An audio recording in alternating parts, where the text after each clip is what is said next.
awali dengan membaca Al-Fatihah.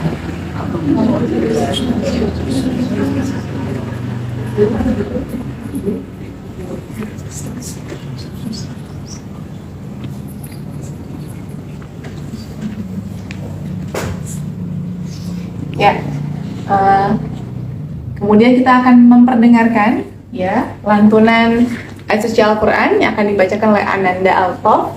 Ya, Anda akan membacakan surah Ar-Rahman ayat 1 sampai dengan 20. Kepada Ananda Altof, silakan. A'udzu billahi minasyaitonir rajim. Bismillahirrahmanirrahim. Ar-Rahman 'allamal Qur'an, khalaqal insan, 'allamahul bayan. Asy-syamsu wal qamaru bihusban, wan najmu wasyajaru yasjudan, was-samaa'a rafa'aha wa wada'al mizan, alla tatghaw fil mizan, wa aqimul wazna bil qisti wa la tukhsirul mizan, wal arda wada'aha lil anam, fiha fakihatuhu wan nakhlu dhatul akmam, wal habbu dhul asfi war rayhan, fabi'ayyi ala'i rabbikuma tukazziban. Khalaqal insana min salsalin kal fakhar, wa khalaqal janna min marijin min nar, fabi'ayyi ala'i rabbikuma tukazziban. Rabbul masyriqaini wa rabbul maghribain, fabi'ayyi ala'i rabbikuma tukazziban. Marajal bahraini yaltaqiyan, bainahuma barzakun la yabghiyan. Shadaqallahul azim. Shadaqallahul azim. Terima kasih pada Anda Altof. Semoga dengan dibacakannya surah Ar-Rahman berlimpah juga kasih sayang Allah pada kita ya Bapak sekalian ya. Ya.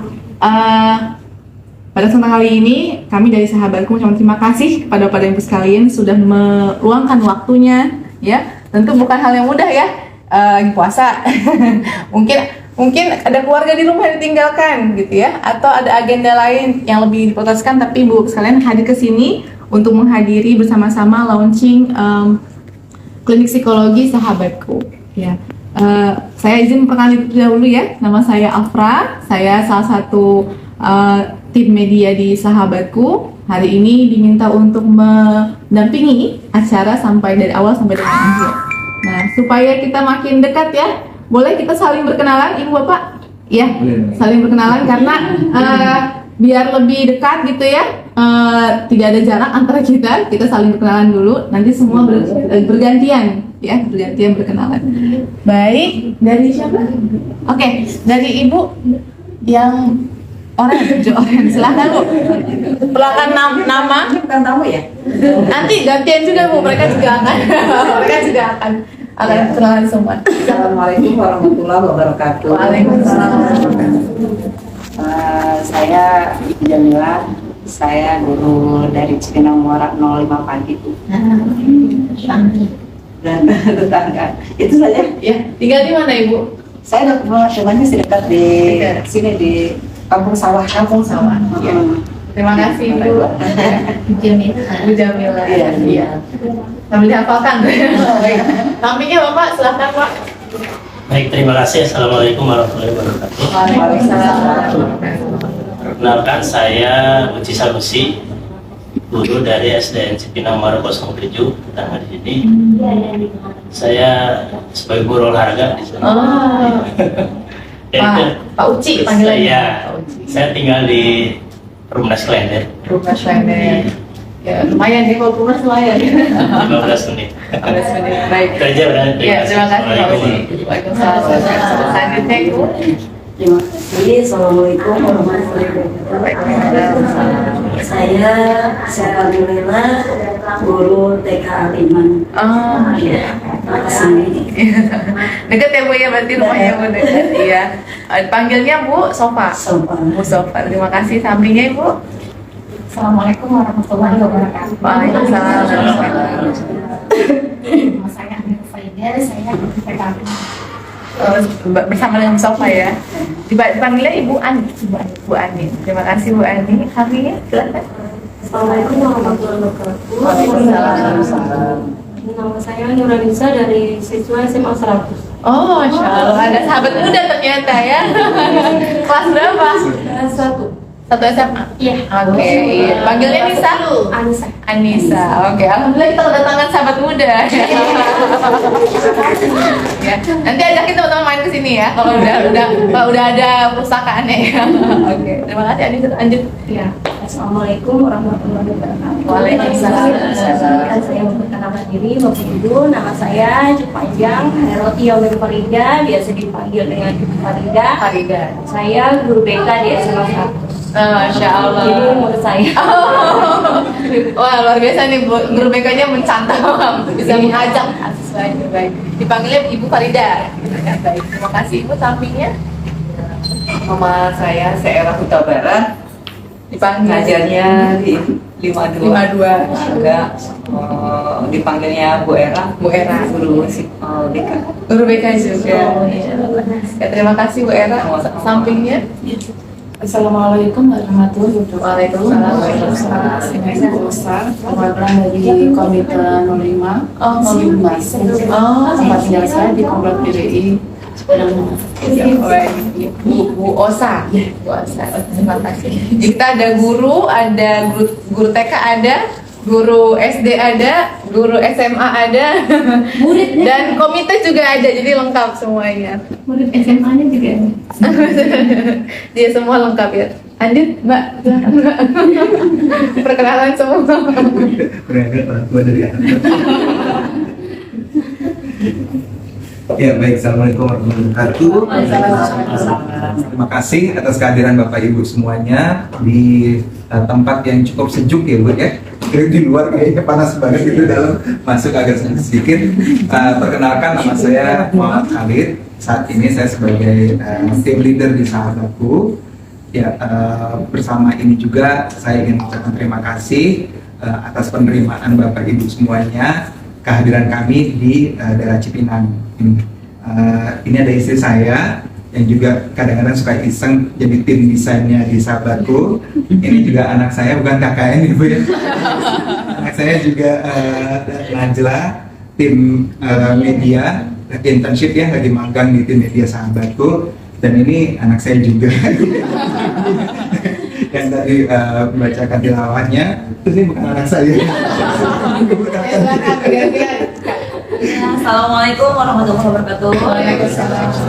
Ya, saya Muti, salah satu konselor di Sahabatku. Tinggalnya di Cipinang Muara. Dan anak saya sekolah di 05 ya, Bu Jamilah ya. Bertemu dengan komite dan gurunya. Baik, terima kasih komite. Assalamualaikum warahmatullahi wabarakatuh. Alhamdulillah, terima kasih sebelumnya kepada Bapak dan Ibu semua yang sudah hadir di mudah-mudahan tempat ini menjadi tempat yang berkah ya dengan kehadiran Bapak Ibu semua. Alhamdulillah. Saya Fajri, saya psikolog di Sahabatku salah satunya. Jadi mungkin bisa jadi kapan-kapan kita akan bertemu lagi. Ya Bapak Ibu, insya Allah. Iya. Selanjutnya silakan Kak Ulfa. Assalamualaikum warahmatullahi wabarakatuh. Mungkin wajahnya asing tapi nomornya tidak asing. Karena setiap hari reminder terus ya Bu ya. Perkenalkan, nama saya Ulfa, yang biasa reminder H-1 gitu ya.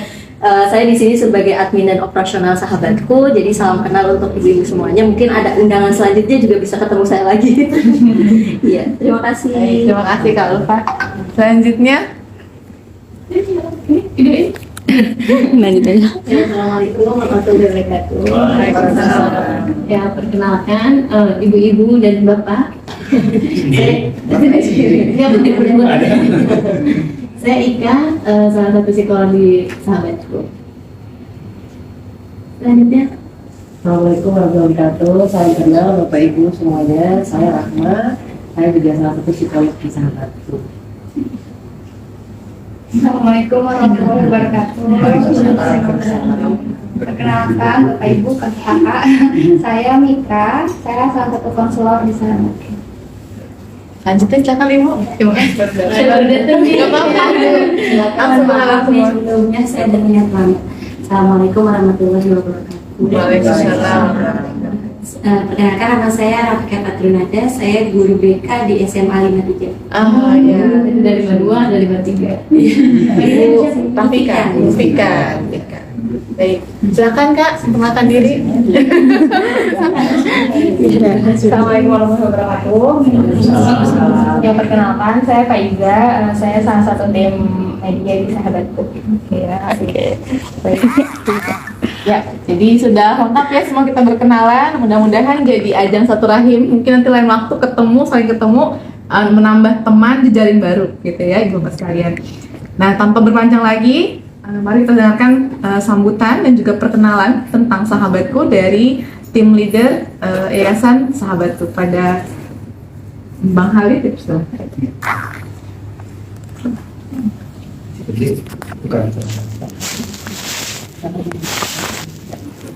Saya di sini lebih dekat.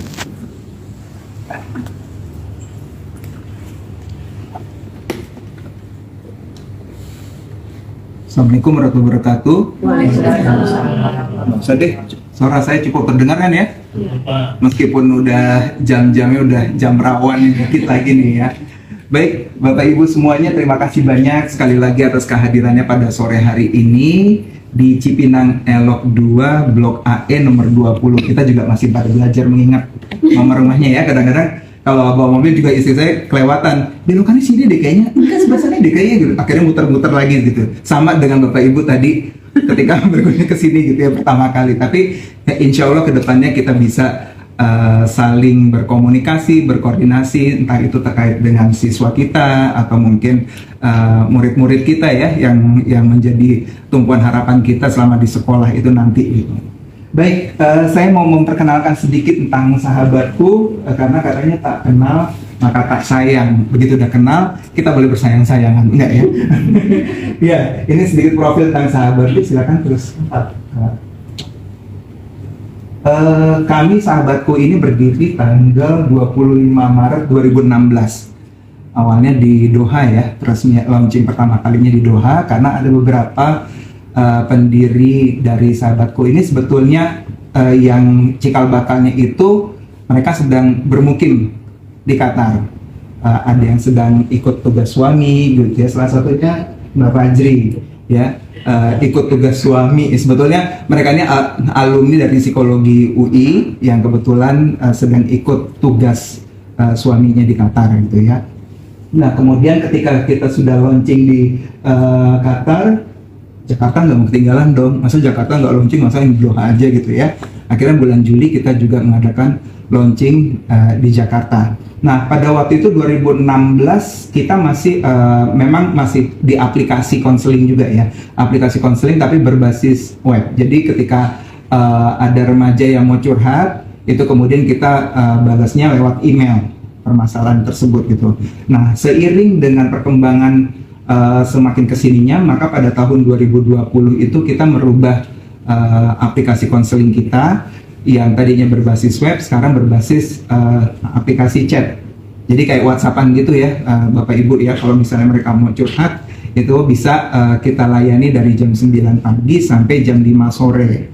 Nah awalnya memang kita waktu pertama kali membuat aplikasi konseling ini kita buka 24 jam. Tapi tahu sendiri ya, mungkin Bapak Ibu ya yang biasa menangani murid-murid di sekolah nih, siswa-siswinya kan orangnya gimana ya, suka curhat lah, overthinking, guru BK mungkin seringnya kedatangan atau mungkin malah dihindari guru BK ya. Jadi kamu tempat curhatnya gitu ya. Nah begitu juga yang terjadi di aplikasi kita. Kalau kita terus melayani curhatannya mereka mau sampai jam 2:30 pagi juga kita bisa melayaninya gitu ya. Cuman kan kita juga harus sadar bahwa kita harus menjaga kesehatan mental masing-masing ya, termasuk kita sebagai psikolognya. Nah kemudian next. Ini ya latar belakangnya kenapa kita membentuk Sahabatku ini tadi. Kita lihat generasi muda sekarang ini perlu sosok ya yang bisa mendengarkan keluh kesah mereka gitu, karena mungkin orang tua juga sudah capek dengan urusan masalah rumah tangga, dengan masalah perekonomian gitu, jadi anak ini juga butuh teman untuk berbicara gitu. Terus kemudian peran keluarga sebagai support system ini juga semakin berkurang seiring dengan perjalanannya permasalahan yang sering terjadi ini, terutama 3 tahun terakhir ini ya, kita lihat di pandemi saat ini yang sudah membuat situasi dari anak-anak remaja ini sendiri mulai kehilangan teman untuk berbicara gitu, karena mungkin ayahnya ada yang kena PHK atau mungkin bahkan tidak bekerja lagi gitu ya. Jadi ini yang membuat kita semakin ingin mendekati para remaja supaya mereka bisa memberdayakan diri mereka sesuai versi mereka sendiri. Next. Nah, visinya kita ini ingin menjadi penyedia layanan psikologi berbasis teknologi terdepan dengan konsepnya one stop service untuk solusi ke depan yang lebih baik bagi remaja. Kenapa kita bilang one stop service? Karena di sini serba ada. Jadi ketika misalnya nanti ada mungkin itu orang tua atau mungkin anak remaja yang curhat ke sahabatku, kalau misalnya memang perlu pendampingan, terus kemudian perlu dinilai secara psikologis ya, pemeriksaan psikologisnya itu bisa kami lakukan.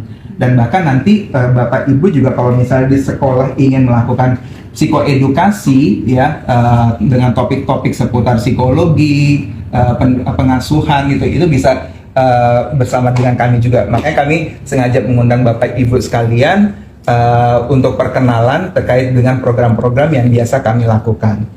Next. Nah, ini kami sebagai pendiri dari Sahabatku, cikal bakalnya ada Mas Erwin, ada saya sendiri, Mas Erwin dan Mbak Fajri serta Mbak Dina ini yang tinggal di Qatar ya. Sementara Mbak Ika, tadi ada Mbak Ika ya, terus kemudian yang terakhir Mbak Dili almarhumah ya, 2018 ya, Dili 2018 itu sudah mendahului kita. Terus next. Nah, dari sisi organisasinya lumayan besar juga ya, kami di sini ada operation manajernya 1, media komunikasinya 5 orang, psikolognya kita 28 orang, narasumbernya ada 10 orang, konselornya 20 orang. Dan ini percaya nggak Bapak Ibu, ini semua kita gaji ya, yang menggaji Allah. Nggak dari kita Bapak Ibu. Jadi benar-benar ini teman-teman semua di sini lillahi ta'ala tidak mendapatkan apa-apa dari kami gitu ya, tapi karena memang di sini kami concern sekali dengan kehidupan remaja saat ini dan juga orang tua khususnya gitu ya, sehingga beberapa dari kami ini memang semuanya ada pekerjaan tetapnya gitu ya, ada yang bekerja di rumah sakit, ada yang sebagai guru, ada yang sebagai karyawan gitu, tapi kami di sini tetap bisa meluangkan waktunya untuk Sahabatku. Next. Jadi brand kita ada 2 ya, Bapak Ibu, ada Sahabatku dan juga Sahabat Ayah Bunda. Sahabatku ini khusus untuk remaja, tapi waktu itu ketika kita lihat pada saat kita buka konseling untuk remaja secara online, lah kok yang Bapak Ibunya juga banyak yang mau curhat gitu ya. Akhirnya kita di tahun 2020 itu sekalian buka untuk Sahabat Ayah Bunda. Nah, ini layanan tadi yang sudah kami sampaikan. Berikutnya. Nah, program online karena 2020 itu kan kita sudah masuk masa pandemi ya Bapak Ibu, jadi banyak banget program kita secara online kita lakukan.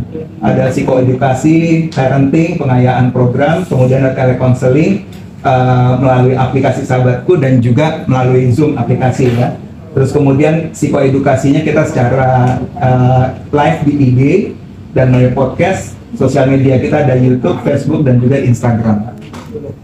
Yang offline-nya, ini yang biasa kami lakukan ke sekolah-sekolah juga, ada seminar dan workshop, bisa psikoedukasi, parenting, pengayaan program, dan psikoterapi. Nah, ini event-event besar kita yang selalu kita lakukan, Youth Fantastic Journey, ini khusus untuk remaja-remaja Indonesia yang berada di luar negeri, yang sedang liburan ke Indonesia, itu biasanya kita ajak ke suatu tempat.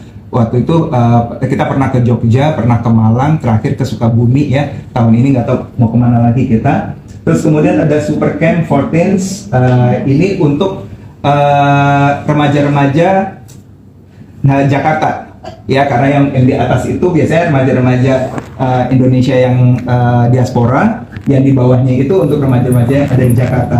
Kemudian ada program 1000 sekolah. Nah, jadi kita juga punya kegiatan, kita tidak melulu untuk mencari apa ya, karena kita di sini bukan berbisnis, ya. Kita di sini saling support antara satu kegiatan kita dengan kegiatan lainnya. Jadi ketika nanti ada sekolah yang ingin meminta untuk program-program terkait dengan psikoedukasi, entah masalah pornografi, masalah kecanduan gadget dan segala macamnya, kami menyediakan program 1000 sekolah. Terus kemudian sahabat bercerita, ini konseling bebas biaya. Kita sudah mengadakan berapa kali kegiatan itu? 3 kali ya, Depok, Cibubur, dan Cipinang. Memang waktu itu pandemi kita terhenti. Sekitar 6. Pasar Minggu pernah juga. Oke. Nah itu bebas biaya dan mereka datang langsung ke titik-titik lokasi yang sudah kita tentukan. Next. Nah, program pengabdian pada masyarakatnya kita juga bekerja sama dengan Fakultas Psikologi UI untuk mahasiswa-mahasiswa magister profesi yang sedang praktek untuk menjadi psikolog. Terus kemudian bekerja sama dengan Fakultas Psikologi Universitas Yarsi di tim medianya, dan juga kita ada parent support group Ayah Bunda bekerja sama dengan PSG Qatar. Ya, jadi kita di sini membentuk perkumpulan orang tua yang memiliki anak-anak berkebutuhan khusus. Gitu ya. Kenapa kita melihatnya ke Qatar? Karena di sana sudah terbentuk cukup solid ya organisasinya ini. Ketuanya Mbak Fajri ya, Ketua PSG Support Qatarnya Mbak Fajri, dan Ibu Duta Besarnya juga kebetulan support sekali kegiatan ini karena beliau juga memiliki anak dengan autistic syndrome ya. Jadi karena disupport oleh Ibu Duta Besar, jadi mereka juga kegiatannya juga lebih banyak gitu. Nah, oleh karena itu di Jakarta juga kita membuat parent support group. Koordinatornya adalah Kak Muti ya, Mbak Muti sebagai koordinator PSG di Jakarta. Next. Nah, ini kalau misalnya Bapak Ibu nanti download aplikasi Sahabatku di HP Android ya Bu ya. Ini kasus-kasus kita di tahun 2020 sampai 2022. Jadi itu kasus yang masuk, lihat yang remaja Bu yang warnanya coklat itu tahun 2020 tinggi sekali, 8.364 kasus yang masuk. 2021 15.104 kasus yang masuk, dan 2022 itu 10.053. Next. Nah, masalah-masalahnya yang muncul tuh Bu, bisa dilihat di situ ya. Ternyata di tahun 2021 itu tinggi sekali untuk kita lihat di masalah kecemasan, fobia, dan adiksi. Itu cukup tinggi di tahun 2021 yang warna biru menjulang tinggi sendiri. Ya, sementara kita lihat nih masalah karir, masalah akademis juga Bapak Ibu lihat itu kecil sekali gitu yang ditanyain. Sementara masalah kecemasan itu cukup tinggi ya. Bahkan kalau misalnya kita lihat nih Bu, Pak, kalau kita copy ke Word gitu ya chatnya mereka, waktu itu Mbak Mitra iseng gitu ya mengcopy, curhatan mereka itu bisa sampai 8 halaman Word, cerita tentang dirinya dia gitu. Nah, intinya mereka sebenarnya cuma hanya ingin didengerin gitu ya, mau curhat panjang lebar intinya cuma didengerin gitu. Next. Nah, sementara untuk orang tuanya, kasus yang paling terbesar itu di komunikasi. Nah, jadi wajar ya kalau misalnya kita lihat tadi kasus di anak-anaknya cukup tinggi masalahnya terkait dengan kecemasan, adiksi, dan fobia. Ya ternyata di dalam rumah tangganya sendiri komunikasi antara antara suami dan istrinya itu juga kita lihat cukup tinggi di permasalahan yang dimunculkannya. Next. Ini alhamdulillah ya Bapak Ibu, kita dengan aplikasi saat ini yang sudah mendownload itu sekitar 53.000 user. Bahkan sekarang udah lebih kali ya. Terakhir saya lihat 53.000 user. Pendidikannya juga beragam, mulai dari SD sampai sarjana. Usianya juga beragam. Ternyata wanita lebih banyak yang curhat ya dibanding pria ya. Kalau kita sih dipendam aja Pak, nangis, sorry ya Pak ya. Kalau nangis ngumpet ya Pak. Next. Ya. Ini sosial media kita, ada di Instagram ada Sahabatku App, ada Sahabat Ayah Bunda, kemudian di Facebook ada Sahabatku, Dan di YouTube ada sahabatku, sahabatnya Bunda. Nah. Ya. Ini klien-klien kami yang sudah bekerja sama dengan kami, baik sekolah atau lembaga pendidikan, ada juga perusahaan atau komunitas. Ya. Baik, mungkin itu saja Bapak Ibu semuanya, perkenalan singkat tentang sahabatku ya. Jadi insya Allah mulai bulan April ini kita akan memulai segala aktivitasnya di klinik sahabatku ini. Kami istilahnya apa ya, pulau nuwun ya kepada Bapak Ibu sebagai orang yang sudah lama berada di wilayah Cipinang gitu. Semoga kami bisa diterima di sini, dan insya Allah kalau misalnya ada kebutuhan baik itu dari orang tua atau mungkin dari sekolah, bisa menghubungi kami. Terima kasih. Wabillahi taufiq wal hidayah. Assalamualaikum warahmatullahi wabarakatuh.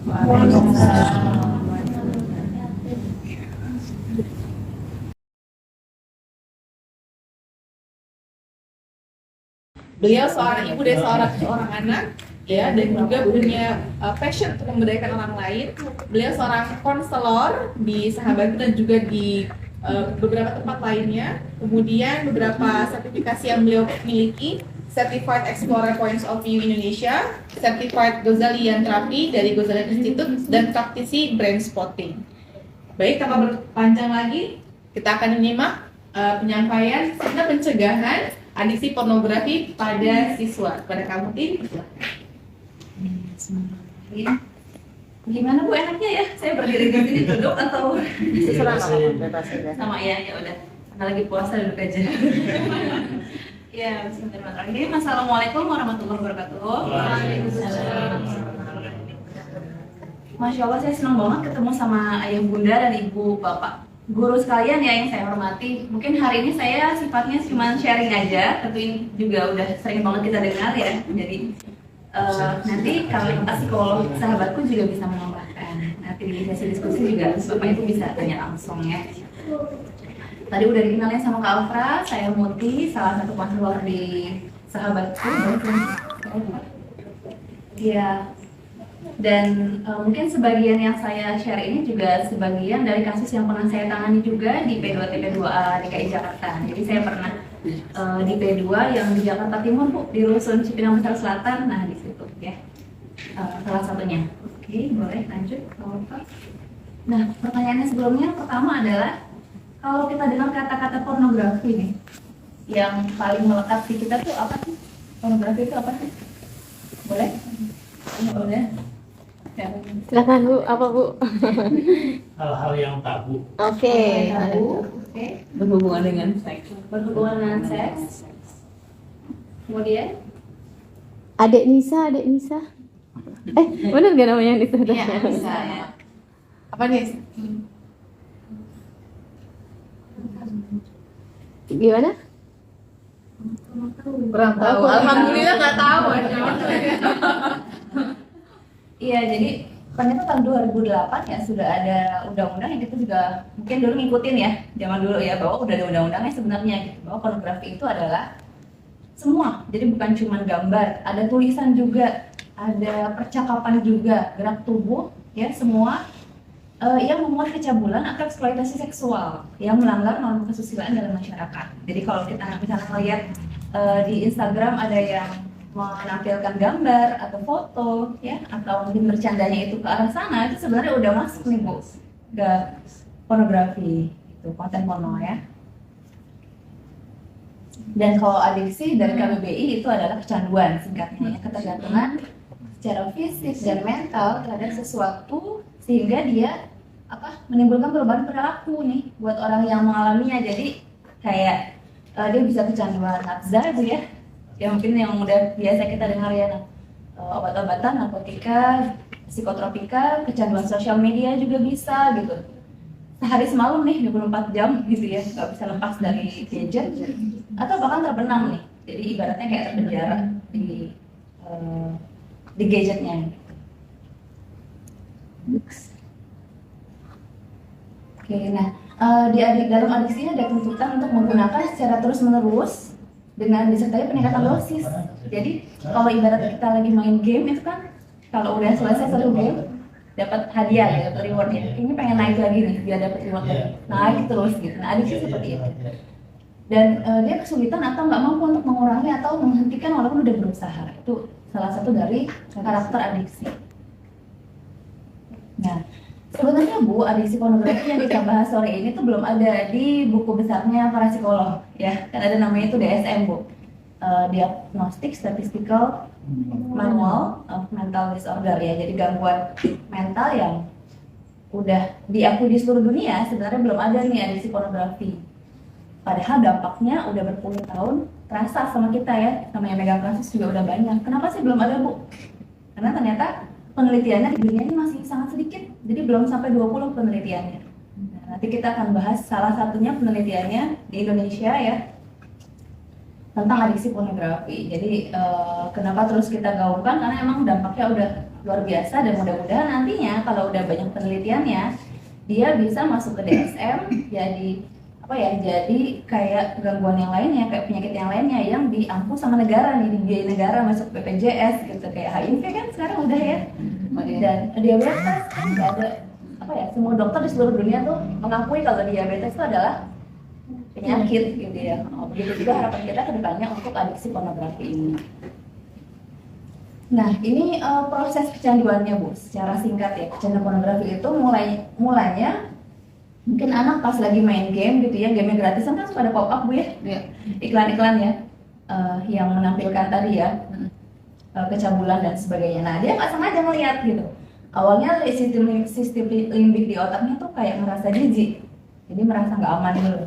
Tapi penasaran ya, ini keluar nih namanya hormon dopamin dalam otak. Jadi salah satu hormon yang bikin kita merasa senang ya. Lepas terus kalau dia terpapar terus menerus, tuh otaknya bisa yang namanya kebanjiran dopamin. Jadi sebenarnya nanti kita bahas juga, sebenarnya sehari-hari kita juga ada hal-hal normal yang kita lakukan yang juga mendorong keluaran hormon dopamin. Tapi kalau ketika udah kecanduan pornografi ini, maka lama-lama dia jadi nggak peka lagi nih, ya.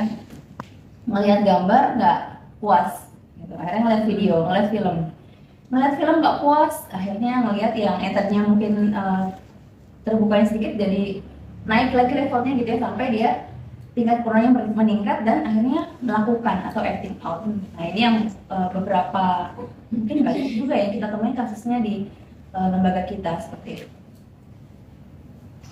Oke, kita tekan dulu. Otak merupakan bagian tubuh yang paling penting bagi manusia. Sekarang angkat tangan Anda dan letakkan pada dada. Tepat di situ ada otak yang paling istimewa. Bagian itu disebut prefrontal cortex atau disingkat PFC. Menurut peneliti otak Jordan Bradman, PFC ini hanya ada pada otak manusia, sehingga membedakan kita dengan kata. Bagian ini diciptakan dan dirancang khusus oleh Tuhan supaya manusia mampu memilih dan memilih etika. PFC berfungsi seperti pemimpin.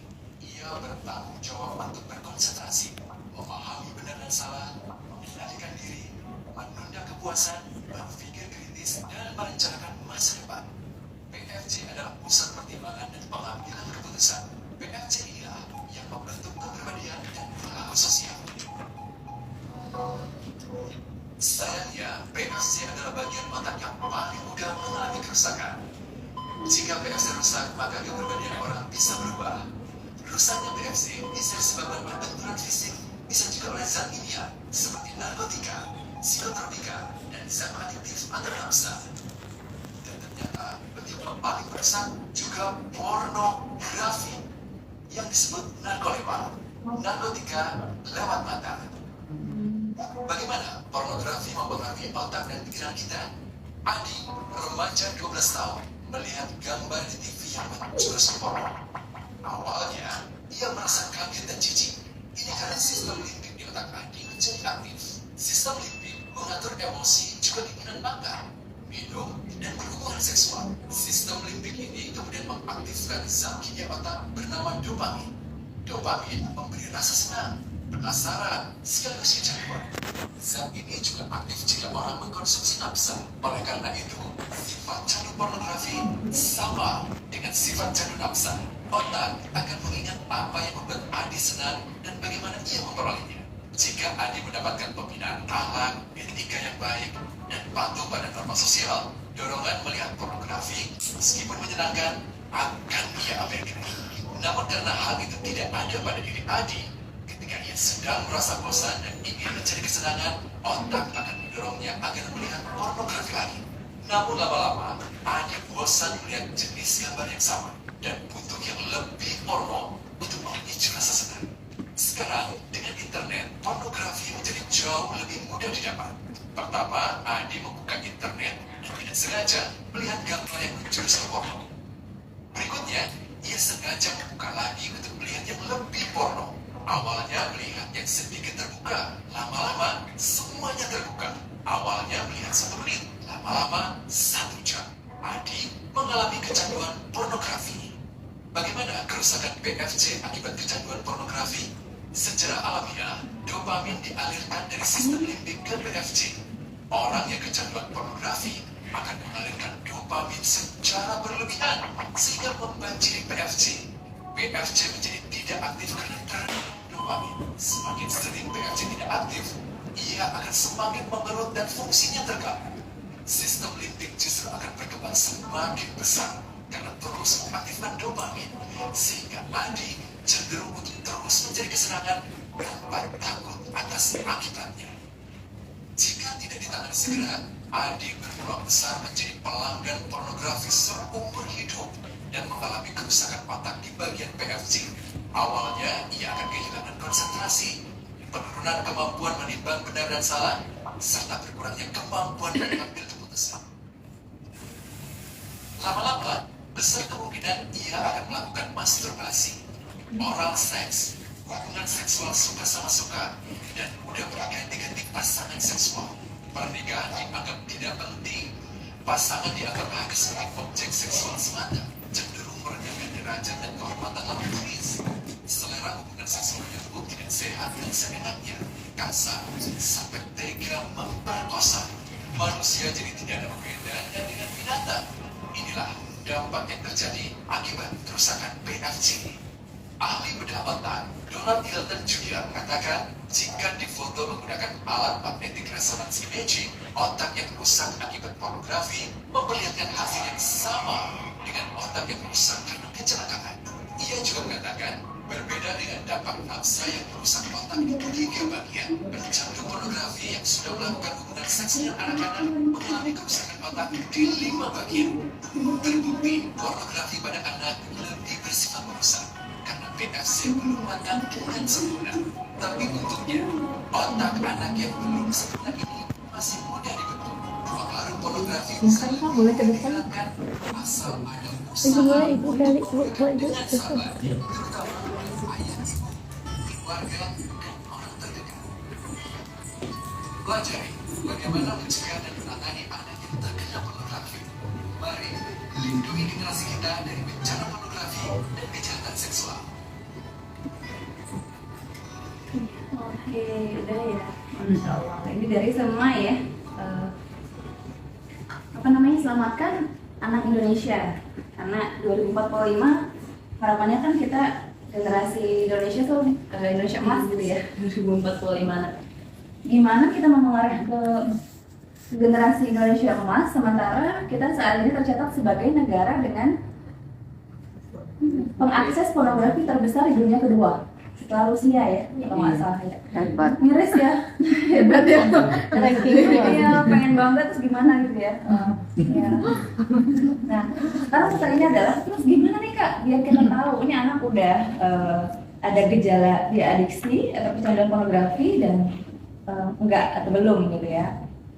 Ini dari salah seorang psikolog ya, Ibu Evangeline Swaldi. Beliau menyampaikan bahwa ini ada perilaku khas dari anak yang sudah kecanduan pornografi. Yang pertama adalah selalu protektif sama teknologinya. Jadi dia punya password gitu ya, berlapis-lapis, orang tua nggak boleh tahu gitu misalnya. Terus mengalami kehidupan ganda atau rahasia yang berhubungan dengan penggunaan pornografi. Jadi misalnya dia di luar kelihatannya anak baik, tapi ternyata dia menginstal aplikasi yang menjurus ke sana gitu. Dan sekarang udah banyak banget ya.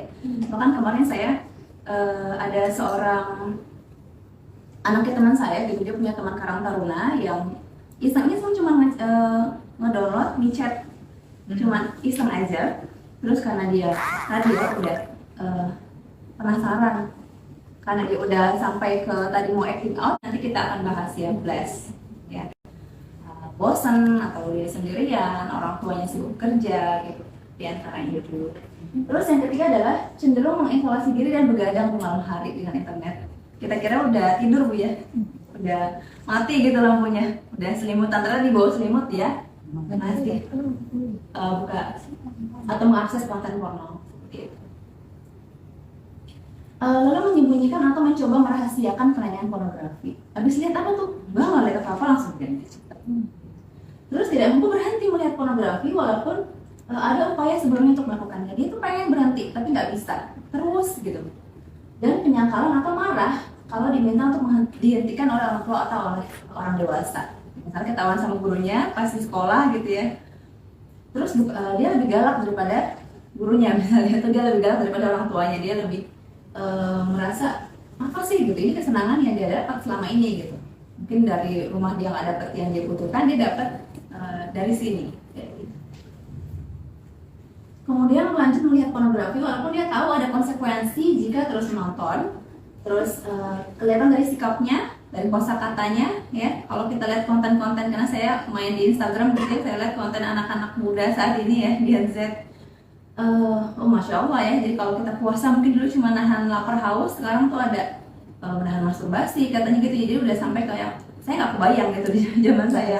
Seusia mereka mungkin nggak sampai seperti itu. Nah ini tuh jadi udah sampai ke ada perilaku acting out tadi ya, perilaku seksual yang di luar pernikahan. Kemudian mudah marah ya, lebih emosional, dan juga mood yang depresif atau apa ya, kelihatan lebih sendu gitu, lebih sendu dari sebelumnya ya. Nah ini udah dibahas juga dari kajian tadi gitu ya, bahwa kita punya adiksi natural sebenarnya yang membantu kita survive untuk hidup gitu.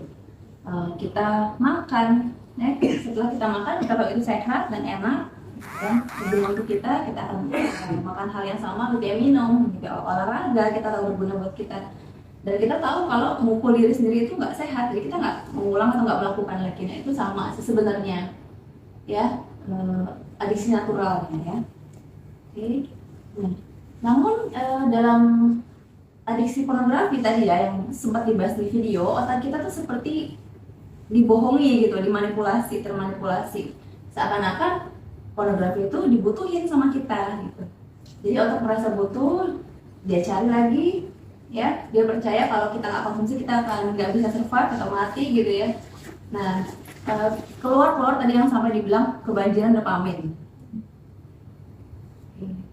Nah, ini normalnya Bu ya. Jadi kalau misalnya kita mau dapat hormon dopamin ya, sebenarnya apa yang bikin kita senang, bahagia, itu bisa dari makan. Benar nggak Bu? Ya, kalau misalnya kita stres, kita cari makan. Kita lapar, kita makan. Makanya saya Masya Allah ya, saya Dr. Pukofisa, salah seorang spesialis saraf itu bilang, kan ada di Al-Quran tuh ayat ya tentang dan Allah menjadikan ketakutan, kelaparan itu sebagai ujian-ujian dalam hidup kita yang udah ya memang ada gitu ya. Ujungnya adalah Allah akan memberi kebahagiaan atau Allah akan memberi hadiah pahala kepada orang-orang yang sabar. Jadi ternyata ada masa nih Bu, kalau kita detox dopamin kita, maka kita akan mencapai level bahagia yang lebih tinggi lagi gitu. Ada namanya detox dopamin. Kayak kita lagi puasa nih Bu ya. Saat ini gitu kita detox dari makan sementara setengah hari gitu. Kemudian ada oksitosin atau hormon cinta ya, bisa didapat dari kita memeluk anak kita, memeluk pasangan. Makanya kalau misalnya anak kita itu kesepian atau merasa bosan atau merasa sedih, dia lebih butuh dengan tadi pelukan orang tua gitu ya, atau curhat ke guru BK, dia lebih nyaman, jadi dia merasa lebih tenang, dan ini namanya hormon cinta. Terus ada painkiller kayak endorfin gitu ya, dengan olahraga, dengan tertawa.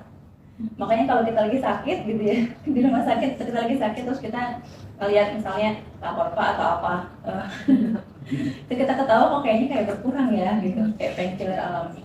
Nah, lalu ada serotonin atau mood stabilizer ya. Ini Bu yang sering dibilang sama orang-orang tuh healing gitu.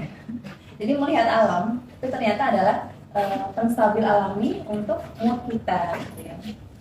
Tapi bukan semua healing itu bukan cuma traveling doang, jadi banyak cara gitu, banyak cara. Termasuk dia dengan membaca Al-Quran, dengan sholat, dengan berdoa ya, itu semua adalah mood stabilizer yang normal didapatkan pada manusia normal gitu. Tapi ketika sudah terpapar ya dan candu sama pornografi, maka ini rusak semua sistemnya, dia merusak ya. Kayak misalnya endorfin itu kan bikin kita fokus sebenarnya. Tapi ketika dia udah terpapar pornografi, maka dia fokusnya hanya ke hal-hal yang berbau pornografi aja. Jadi misalnya dia melihat konten porno, terus acting out atau melakukannya nggak selalu atau nggak hanya kepada orang yang berpakaian terbuka. Ya, makanya kan suka ada yang bilang jangan salahin pakaiannya dong. Saya di lembaga saya udah sering ngomong gitu kan. Jangan salahin pakaiannya gitu kalau misalnya karena ada juga kok yang menjadi korban tapi dia berpakaian tertutup gitu. Ternyata pelakunya ini udah kecanduan pornografi sehingga acting out bisa kemana aja yang dia temuin gitu, dia bisa diakses. Oke, nah ini yang tadi saya sempat sampaikan ya. Jadi bahwa riset tentang adiksi pornografi di dunia ini masih sedikit sekali. Jadi tahun kemarin, sebenarnya mungkin 2 tahun terakhir ya, tapi ini dipublikasinya tahun 2022. Timnya banyak sekali dari Yayasan Kita dan Buah Hati, Bu Risman, Dr. Pukofisa, Dr. Syarafnya, psikolognya juga ada banyak juga. Hasil risetnya adalah remaja ya usia 12 sampai 16 tahun yang sudah adiksi pornografi, memori verbalnya turun sekitar 13,4%.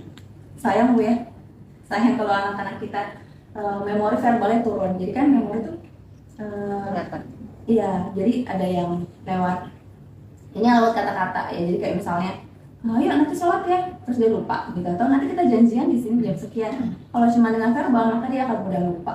Itu karakter atau dampak yang besar sekali terlihat di klien atau korban adiksi pornografi. Dan volume dari prefrontal cortex tadi ya, otak manusia yang di depan yang mimpin tadi lebih kecil 4,4%. Jadi sayang banget padahal itu yang membedakan kita tadi sama binatang ya, tapi jadi mengecil gitu. Memang bisnis dia sepertinya ya pornografi, makanya dibesarkan terus gitu. Padahal itu sebenarnya merusak generasi. Ya, selanjutnya Pak. Dan semakin kecanduan maka otaknya semakin mengerut, kayak di video yang tadi. Jadi ada hubungan antara pusat memori ya, otak di bagian pusat memori dan pusat adiksi. Korelasinya kuat sehingga kemampuan memori verbalnya turun. Ya, makanya kalau dalam agama kan kita diajarkan untuk jaga pandangan ya. Ya, jadi itu ternyata berkorelasi nih Bu, bahwa ternyata mata itu adalah bagian otak yang keluar. Itu berhubungan langsung sama subcortical cortex atau bagian otak yang berhubungan sama memori, sama emosi. Jadi kemana kita melihat itu akan mempengaruhi banget yang kita rasakan. Dan kayak tadi di video Bu ya, gambarannya ya kayak ini, ketika remnya udah blow, hancur, gampang nabrak ya, ngegas terus. Ya, jadi dia nggak bisa mengelola emosinya, nggak bisa mengelola luapan gairahnya, termasuk gairah seksual dia gitu ya. Jadi tadi itu sama seperti yang tadi sempat dibahas. Dan ini yang kita khawatirkan. Jadi kalau misalnya seseorang itu terpapar pornografi sebelum usia 21 tahun, dia akan mengalami adiksi yang lebih sulit. Karena otak manusianya yang tadi ya, PFC itu belum berkembang sempurna. Kalau menurut penelitian sih, PFC itu baru berkembang di usia 3 tahun dan baru sempurnanya pertengahan usia 20-an. Gitu. Jadi kalau anak SD, SMP udah terpapar ya, kita bisa bayangkan. Tapi seperti video yang tadi, jangan putus asa. Kalau sudah terpapar, kita bisa lakukan langkah-langkah pemulihan. Okay. Nah, kalau penyebab adiksi dari salah seorang psikolog ya, Bu Perwitasari, yang pertama adalah akses ke gadget sekarang gampang banget Bu ya. Mungkin kalau zaman dulu mau melihat porno itu hanya ada di majalah-majalah, yang majalah Playboy misalnya. Iya, harus beli, pakai import harus beli, atau CD itu harus nyewa diem-diem gitu. Sekarang di semua gadget yang kita butuh gadget buat sekolah juga gitu ya, itu ada di tangan, mudah diakses dengan 2 jari. Kadang bahkan nggak sengaja, tadi saya bilang ya, cuma mau main games kok anaknya, cuman pop-up yang keluar adalah konten porno. Iya betul. Terus banyak yang melihat pertama kali justru dari rumah. Itu sedihnya ya. Dan ada perasaan tidak nyaman dalam keluarga, ya anak yang merasa bosan atau sendiri atau marah atau stres itu lebih rentan terpapar kalau adiksi pornografi. Dan karena dia nggak dapat hormon-hormon kebahagiaan tadi di rumah, maka kecanduan pornografi ini jadi pintu keluarnya nih, exit strategi dia buat kabur. Nah, dampak terparahnya tadi kan sudah sempat dibahas nih ya, dari mulai ketika dia naik kelas terus dalam tanda kutip naik kelas gitu yang lebih porno sampai acting out melakukan. Nah, ini salah satu ini studi kasus, salah satu klien perempuan usia 17 tahun dibawa oleh guru BK-nya, karena guru BK ini masya Allah perhatian sekali ya, dia melihat memperhatikan dan dibawa semua serobongan. Ini salah satunya yang jadi kepala sukunya. Kepalanya. Jadi ketika digali sama kita gitu ya, ternyata dia punya perasaan marah dan dendam yang mendalam sama ayahnya, karena ayahnya selingkuh gitu ya. Ibunya bekerja sendiri mencari nafkah batik tulang, sementara ayahnya selingkuh dan dia mau balas dendam karena dia udah sering terpapar sama konten pornografi. Maka dia acting outnya itu dia melampiaskan kemarahannya dengan melakukan hubungan seksual di luar nikah. Ini anaknya masih SMA Bu ya gitu. Bahkan dia open BO ini open booking online dengan tidak dibayar pun nggak apa-apa. Ini sampai saya juga kaget gitu, ada yang sampai seperti itu sampai adiksi. Jadi sampai pengen lakuin lagi terus gitu. Ketika alhamdulillahnya dibantu ya sama guru BK-nya, dibawa ke lembaga tadi perlindungan perempuan anak, dirujuk ke psikolog, dilakukan konseling berkali-kali, nggak bisa sekali kayak gitu ya, karena kan kehancurannya maksudnya hal yang udah rusaknya itu udah cukup mendalam, sehingga proses konselingnya dijalani dengan sabar. Alhamdulillah sekarang saya dengar yang bersangkutan sudah menikah ya, alhamdulillah diantara dari salah satu salah satu cara mungkin ya, caranya Allah, jadi dia nggak terus di sana gitu, karena akhirnya dia tahu nih bahwa kalau saya terus lakukan ini akan berdampak juga ke kesehatan saya. Mungkin ada penyakit seksual, HIV, AIDS dan sebagainya. Selain ini juga penyakit kelamin itu Bu. Selain juga kalau dari sisi agama memang itu juga dilarang ya, dan merusak dia banyak banget tadi dampaknya.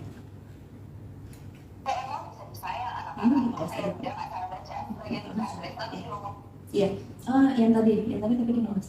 Jadi ini studi kasus yang kedua Bu. Ini pernah dengar namanya Emon? Ada di berita mungkin? Kemarin beritanya ada pelaku pencabulan 120 anak di Sukabumi. Bebas bersyarat ya. Sebenarnya dia pernah kalau nggak salah 14 tahun ya. Tapi dalam waktu 9 tahun dia udah dibebaskan. Dan alasan berperilaku baik. Padahal perilaku baik dalam tanda kutip itu juga yang bikin korban terjerat sama dia. Iya, jadi ini menariknya ya, saya sampai merinding gitu. Korban-korbannya ini tuh tertarik sama dia kenapa? Karena dia baik, karena dia suka ngajarin matematika, karena dia ngajar silat, karena dia ramah. Jadi salah satu klien ya, waktu itu konselingnya korban itu sama Kang Asep ya, salah seorang psikolog senior. Dia nanya, jadi mereka ini mengalami yang namanya Stockholm Syndrome. Jadi sindrom korban tapi sayang sama pelakunya, jadi simpati gitu. Kok di penjara sih? Kok Emon di penjara? Kan kasihan, kan dia baik sama kita. Kan kalau aku mau jajan sama Abah dia marahin, digaplokin. Tapi kalau sama Emon dikasih, mau dipeluk-peluk, diusap-usap, jadi mereka kurang sentuhan. Kasihan ya. Kurang dan mereka mendapatkan itu dari predator. Ya, predator tadi. Nah, sebenarnya Emon ini juga adalah seorang korban. Karena ketika dia usia 10 tahun, dia juga korban sodomi dari laki-laki dewasa. 5 tahun kemudian dia acting out, ya tadi ya acting out ke 120 anak. Dan dicatat sama dia kejadiannya, namanya, detail. Ya, Masya Allah. Mudah-mudahan nggak terulang ya. Nah, jadi korban gimana ya? Yang sekarang tugas kita adalah ya udah kita apa yang bisa dijangkau sama kita cegah anak-anak kita, murid-murid kita mungkin yang menjadi merasakan yang namanya stress ya, bored, lonely, anger, stress. Makanya saya kalau ngisi di anak-anak SMP tuh banyak banget yang cerita kalau mereka tuh di rumah mereka masih punya orang tua lengkap ya, misalnya ya Tapi di rumah mereka masing-masing pegang gadget. Jadi ayah bundanya pulang, tapi ya udah masing-masing dengan gadget sendiri. Ayahnya main Mobile Legends misalnya kan, terus bundanya buka TikTok atau nonton drakor, anaknya dikasih juga gadget. Ini udah bebas, karena tanpa pendampingan. Mau lihat apa nih anak? Melihat YouTube short kali gitu ya. Di short tuh sebenarnya juga banyak ilmu, tapi juga banyak trap-trapnya ya, jebakan-jebakannya. Ya jadi kita cegah anak kita untuk merasakan gas dengan cara tadi ngasih aktivitas yang membuat anak merasa nyaman di rumah. Oke, nah ini dari Ibu Fazliati Badrudin juga, ketika beliau menjawab pertanyaan konseling dari kliennya sahabatku, ya gimana cara mencegah dan mengatasinya. Yang pertama adalah beri pemahaman anak tentang seksualitas. Jadi seksualitas ini mendasar dan di tiap usia itu kan ada tahapannya ya, dari mulai kita dari 2 tahun gitu, kita tahu anak 2 tahun mana sentuhannya aman, tidak aman, membingungkan kayak gitu, dan bahaya dari pornografi. Ini masih menurut Bu Fajri, sempatkan belajar dari ahlinya bagaimana memantau internet anak. Ternyata ada ya, ada aplikasinya buat mantau handphone anak gitu, atau ada teknik buat memblokir situs penyedia pornografi di seluruh gadget di rumah. Lalu bila ada, segera buang materi pornografi. Dan batasi pergaulannya, mungkin ajari anak untuk tidak lagi bergaul dengan teman yang menjadi pengakses materi porno. Jadi pilih-pilih teman tuh nggak selalu salah ya. Ini kita mengajarkan anak untuk pilih memfilter teman yang kira-kira membuat dia jadi lebih baik. Kalau misalnya temannya ini ngajarin untuk lihat konten porno gitu ya, berani katakan tidak. Ini sulit ya. Kadang orang dewasa juga susah untuk ngomong enggak. Mau nyenengin orang gitu. Nah, anak-anak ternyata mesti dilatih dari kecil untuk bilang tidak. Lalu kalau misalnya kita udah lihat gejalanya nih, ini anak kita atau murid kita gitu ya, udah ada gejala-gejala dari yang tadi dibahas gitu ya, kecanduan pornografi, maka tempel nih kalimat-kalimat atau afirmasi positif ya di tempat terbuka, di rumah, mungkin di sekolah juga. Lalu berkumpul dengan keluarga, sering kumpul dengan keluarga, dan olahraga. Ini olahraga adalah salah satu solusi sih ya untuk mengeluarkan energi remaja, anak-anak muda kita yang lagi fase panik, lagi energinya lagi memuncak gitu ya. Jadi olahraga dan aktivitas fisik. Jadi nggak apa-apa kalau sesekali diajak, diminta untuk nyapu, ngepel gitu ya. Kadang-kadang udah belajar aja, nggak usah bantuin mama. Padahal nggak apa-apa, bantuin nyiapin berbuka gitu misalnya. Lalu kokohkan keimanan, terutama untuk yang muslim ya. Kalau sebenarnya untuk semua agama, kokohkan keimanan. Cuman kalau dalam Islam kita bisa relate-nya sama muraqabatullah gitu ya. Ada Kak siapa? Yang dari Gontor nih. Ada kabar ya, nanti bisa mendalam gitu ya. Bahwa di mana aja, walaupun mama nggak ngeliat, walaupun bu guru nggak ngeliat, tapi Allah tahu loh yang kamu lihat apa, gitu misalnya. Ya dengan puasa juga, ternyata sesuai ya tadi Rasulullah tadi ya tentang puasa itu juga membuat kita bisa menahan nafsu gitu ya. Dan jangan coba-coba, kalau udah coba sekali bisa-bisa ketagihan gitu. Dan kalau misalnya udah, aduh kak udah dilakuin semua nih, tapi masih, dan anaknya tuh pengen berhenti tapi nggak bisa, ya udah. Maka saatnya untuk kita sambungkan ke profesional ya. Kita bisa minta bantuan keluarga atau ke profesional kesehatan mental, baik itu bisa ke psikolog ya di sahabatku atau ke psikiater seperti itu ya. Oke, dan yang pertama adalah tetap tenang dan gak panik. Jadi kalau misalnya pas kita tahu pertama kita paniknya tuh sampai membuat kita jadi lupa kita mesti ngapain, ini harus kita lakukan ke depannya apa. Lalu kita kenali ini ciri kecanduan pornografi yang dialami anak kita apa, atau murid kita apa. Apakah dia cenderung mengurung diri, apakah dia menghindari guru dan orang tua, atau apa yang mana dia, dan apa yang mereka rasakan. Kita dengerin nih, kadang-kadang mereka cuma butuh didengarin aja, butuh telinga ini. Kalau nanti guru BK ya, saya sangat salut banget gitu ya, berarti mesti menyediakan telinga untuk seluruh muridnya gitu. Dan tadi sama sih hasil penelitian menunjukkan kalau kebanyakan kondisi anak dengan adiksi itu mengalami blast. Dan melakukan 4M ya, melakukan pendekatan tadi ya, koneksi sebelum koreksi. Karena kalau udah ada koneksi, maka untuk kita mengatakan sesuatu itu lebih gampang. Mengatakan sesuatu, mengedukasi anak, ajak diskusi, lalu menyepakati nih untuk menghilangkan interaksi anak pada sumber konten porno. Jadi harapannya adalah anak itu punya motivasi sendiri atau punya keinginan sendiri bahwa dia pengen berhenti. Gitu. Nah, mencapai ke sana, kita lakukan 3M yang pertama, lalu yang terakhir adalah kita mengontrol akses anak terhadap konten porno. Karena menurut psikolog yang sering menangani kasus-kasus terkait, kalau misalnya hanya dengan mendekati anak, kadang nggak cukup ya, Mbak ya, mungkin nanti bisa ditambahkan. Tapi perlu juga kita mengontrol aksesnya, karena kadang dia nggak sengaja jadi ke-trigger lagi, nggak sengaja ngeliat gitu. Oke, kalau akui kecanduannya, ya nggak usah denial, karena kalau ketika kita udah akui maka akan lebih mudah kita untuk melatih kendali diri anak, menghadirkan Tuhan gitu ya tadi ya, lalu citra diri, membangun citra diri positif anak. Oh ya udah, itu yang udah lewat kemarin, kamu bisa jadi lebih baik ke depannya kok gitu. Dan membangun anak menjadi pribadi yang lebih tangguh. Oke. Nah, proses mengakui kecanduan ini bisa kita pakai gunakan cerita-cerita atau kisah dari Al-Quran misalnya. Bagi yang muslim di sini ada yang non muslim mungkin ada yang muslim semua ya.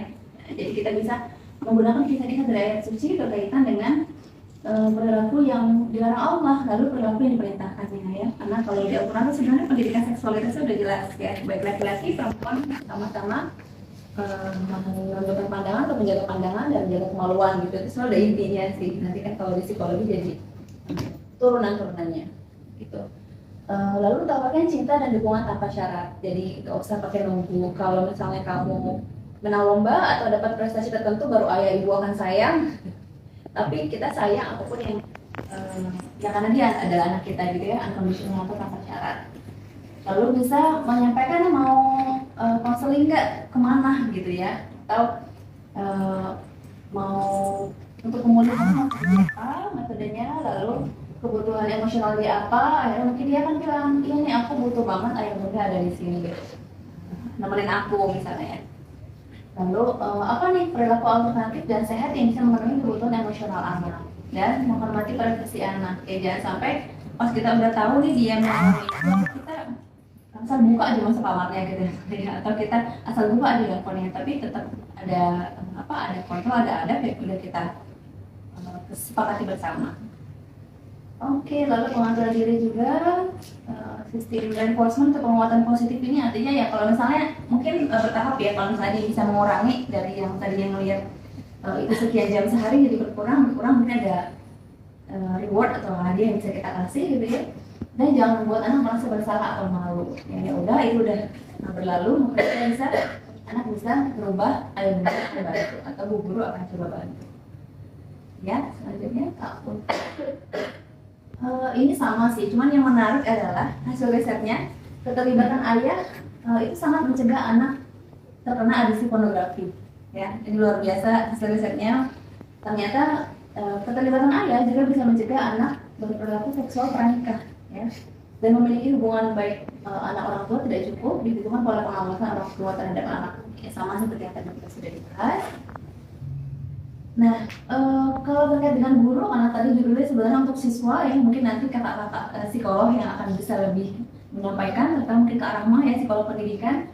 Kalau dari sisi saya yang saya lihat selama ini adalah guru bisa melakukan yang namanya P3K psikologis ya. Jadi melihat kebutuhan anak, kemudian mendengarkan, ya melihat dulu apa yang terjadi, ya apakah anak sudah mengalami adiksi, ya, terus sudah di terapi yang mana, lalu mendengarkan kebutuhan anak, dan kalau misalnya kita merasa wah ini kayaknya sudah butuh bantuan profesional, karena anaknya sendiri juga udah nggak bisa mengendalikan, maka link sambungkan ke profesional, bisa ke psikolog atau ke psikiater. Lalu mengikuti pelatihan terapi adiksi ini udah advance mungkin ya Kak Rahma ya. Jadi kalau misalnya emang ada guru atau guru BK yang ingin mendalami ini karena kasusnya banyak nih Kak, misalnya gitu di sekolah, maka bisa mengikuti pelatihan untuk terapi adiksi. Ya, ini referensi-referensi yang saya ambil, dan ini sedikit di ujungnya adalah doa ya, karena sebagai muslim kita berikhtiar, berusaha, tapi kita berdoa juga sama Allah. Dan ini salah satu doa yang bisa kita rutinkan untuk anak dan murid kita gitu ya. Allah maghfir dzambahu wa tahhir qalbahu wa hasin farjahu. Ya Allah, ampunilah kehilafannya, sucikanlah hatinya dan jagalah kemaluannya. Ya. Terakhir udah, alhamdulillah materi saya sudah selesai. Mungkin kalau ada pertanyaan bisa disampaikan ke kakak psikolog. Terima kasih ayah bunda, bapak ibu guru. Assalamualaikum warahmatullahi wabarakatuh. Terima kasih ya Kak Mukti. Mungkin Bapak Ibu yang mau ke depanan lebih ke depan maju boleh. Kalau mau lebih nyaman boleh. Nggak apa-apa. Ya. Baik. Ya, tentu saya yakin sekali di antara Bapak dan Ibu ada pengalaman-pengalaman yang kita bisa saling bagikan, gitu ya.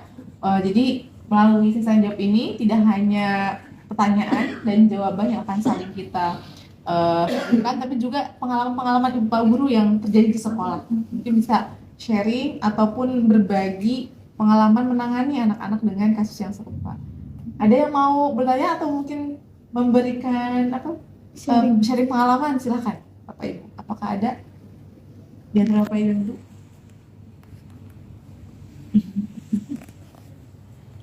Ya, silakan Ibu. Dengan Ibu siapa? Saya dengan Tri Mulyani. Ibu Tri Mulyani. Saya dari Ibu Matahari. Murid-muridnya usia 2 sampai 6 tahun.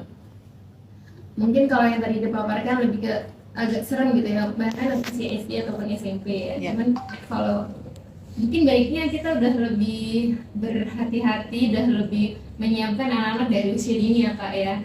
Gitu. Jadi kalau di usia yang TK sih lebih ke yang TK 4 sampai 6 tahun kan mungkin mereka sudah mulai asik dengan games-games yang ada di gadget mereka tuh.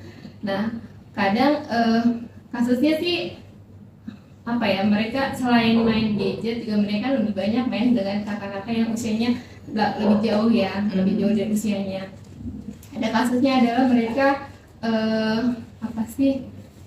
Kalau tadi kan pornografi itu tidak hanya video, tulisan, tapi ada aksi-aksinya. Nah, salah satunya itu dia apa ya? Terus saya mau nyontain nggak apa-apa ya?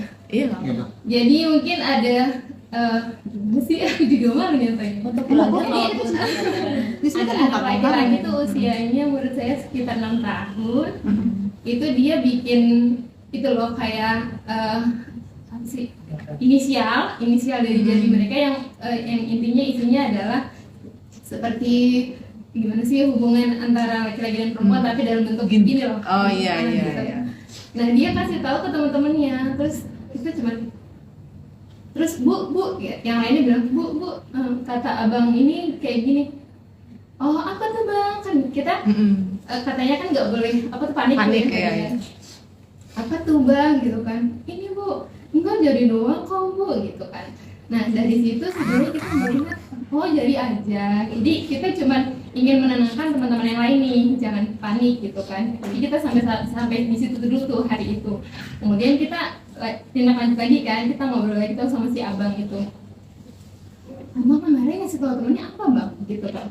Itu jadi doang kok bu, dia bilang. Terus kita juga agak kayaknya nih anak nih agak cukup mengerti sedikit nih terkait adegan yang tadi, tangan yang tadi gitu. Terus kita mulai curiga nih kira-kira dapat info dari mana ya gitu. Nah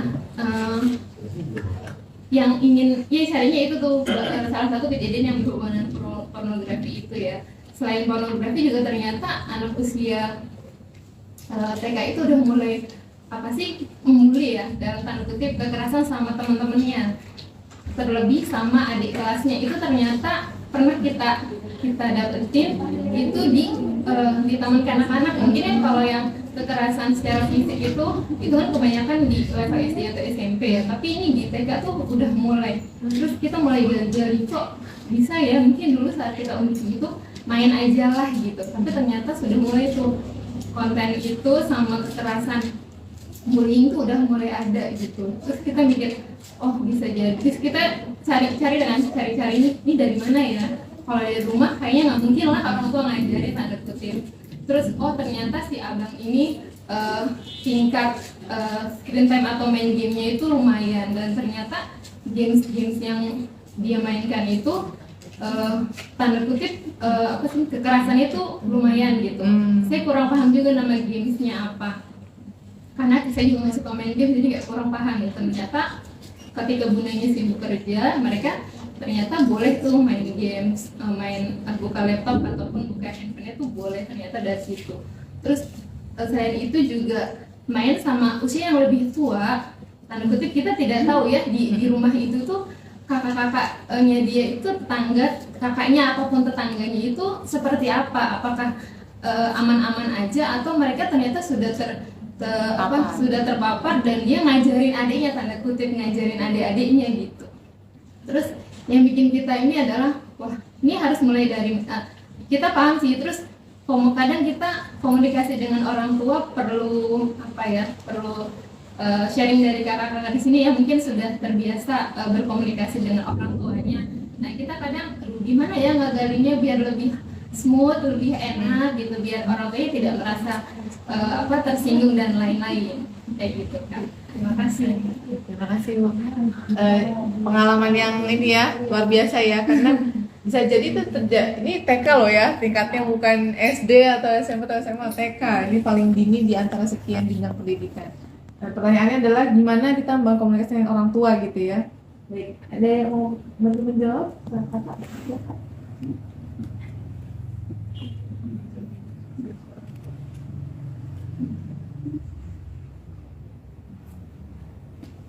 Silakan. Ya, saya bantu jawab ya Bapak Ibu terkait apa yang disampaikan oleh Ibu tadi. Jadi memang kalau terkait bullying di TK itu pun saya juga menemukan ya di beberapa sekolah TK gitu, bahwa anak-anak yang AKB itu kadang-kadang udah ngeledekin adik-adiknya segala macam, bahkan nggak boleh bermain di sini, ini area kelas ini gitu. Memang terjadi, dan benar salah satunya bisa jadi tontonan ya, benar tontonan yang mungkin seperti yang kamu bilang tadi, zaman sekarang sangat mudah mengakses. Bahkan saya menemukan juga banyak anak-anak yang usia dini pun sudah diberi gadget sendiri gitu, tanpa pengawasan gitu ya, dengan harapan ya tadi buat belajar lah, tapi belajarnya tidak dikontrol gitu kan, nontonnya tidak dikontrol, sehingga ya anak-anak kan belum punya kontrol ya, mana yang baik mana yang buruk, sehingga bisa jadi dia mengakses tontonan tidak baik, bermain game yang tidak sesuai usianya. Dan jika tidak diberi pemahaman oleh orang tua bahwa ini loh yang tepat, ini yang baik, maka memang bisa jadi dia menirukan hal itu kepada lingkungannya, teman-temannya. Jadi memang untuk guru-guru bisa jadi ya kita tidak bosan gitu ya untuk mengajak orang tua sama-sama belajar. Nah kadang-kadang mungkin orang tua nggak semuanya aware apa sih positif negatifnya gadget buat anak gitu ya, batasannya seperti apa, yang perlu dikhawatirkan apa gitu. Banyak orang tua sekarang nggak paham aplikasi itu banyak sekali, game itu banyak gitu ya. Mikirnya anak cuma main game gitu, padahal banyak sekali game yang menurut kita mungkin banyak mengandung konten pornografi, konten kekerasan gitu ya. Dan anak-anak kadang nggak paham. Nah, ini yang benar seperti apa sih, nilai-nilai di keluarga seperti apa, nilai-nilai sesuai agama seperti apa. Jadi memang perlu komunikasi yang ini ya, yang intens juga dengan orang tua. Sebaiknya juga mungkin di sekolah perlu ada seminar buat orang tua gitu. Jadi sama-sama belajar sehingga anak-anak bisa saling dijaga baik oleh keluarganya maupun oleh lingkungan sekolah, seperti itu. Terima kasih. Ya, menambahkan dari Kak Rahma juga ya, karena memang kasus pornografi anak-anak yang terutama untuk anak-anak yang usia TK, SD masih di awal itu emang tinggi sekali. Karena ada satu contoh, saya memberikan tema tentang pornografi ke anak-anak SD. Itu kelas hanya kelas 4, 5, 6. Nah, terus saya tanya, waktu kalian selama liburan, hari Sabtu kan libur tuh sekolah ya, apa yang kalian lakukan? Ternyata mereka bebas main game. Pulang sekolah hari Jumat itu jam 3:30 sore, mulai 4:30 sampai malam jam 12 malam itu main game. Terus kemudian saya tanya, mama papa kamu lagi di mana? Di luar, maksudnya di ruang tamu gitu. Loh kamu kalau misalnya ketahuan tidur malam-malam, iya pura-pura tidur, habis itu bangun lagi. Oke, tidur jam 1 pagi, itu pas sempat SD ya, jam 1 pagi tidur sampai subuh mau sekolah, pergi sekolah. Terus hari Sabtu libur, dia bangun pagi, terus kemudian nanti lanjut lagi, main game lagi sampai sore lagi, itu tanpa diawasi oleh orang tuanya. Nah, di sini titik penekanannya adalah orang tua itu sebetulnya juga harus mau turun ke bawah, belajar tentang ada apa sih sekarang tuh yang lagi menarik di anak-anak kita gitu. Nah ini yang perlu Bapak Ibu juga sebagai guru bisa memasukkan kepada orang tua, memberi masukan pada orang tua ya, mungkin pada saat pengambilan rapor atau mungkin pada saat seperti ini kan Bapak Ibu mendapatkan semacam apa ya, pengetahuan baru atau mungkin ini sudah banyak Bapak Ibu dapatkan, itu bisa ditularkan lagi kepada orang tua. Karena orang tua zaman sekarang itu memang kadang-kadang suka egois ya, egoisnya itu nggak mau mendengarkan, mempelajari apa yang sedang terjadi di dunia anak-anak saat ini. Yang penting udah dikasih ke sekolah, itu tugas gurunya lah. Nanti kalau misalnya anaknya ada apa-apa, gurunya didatengin kan, ini gimana sih ngajarin kok begini, anak saya kok jadi begini, jadi begitu. Nah itulah kuncinya kenapa kita harus ada kerjasama antara orang tua, guru, dan juga ya, kita-kita yang ada di sini.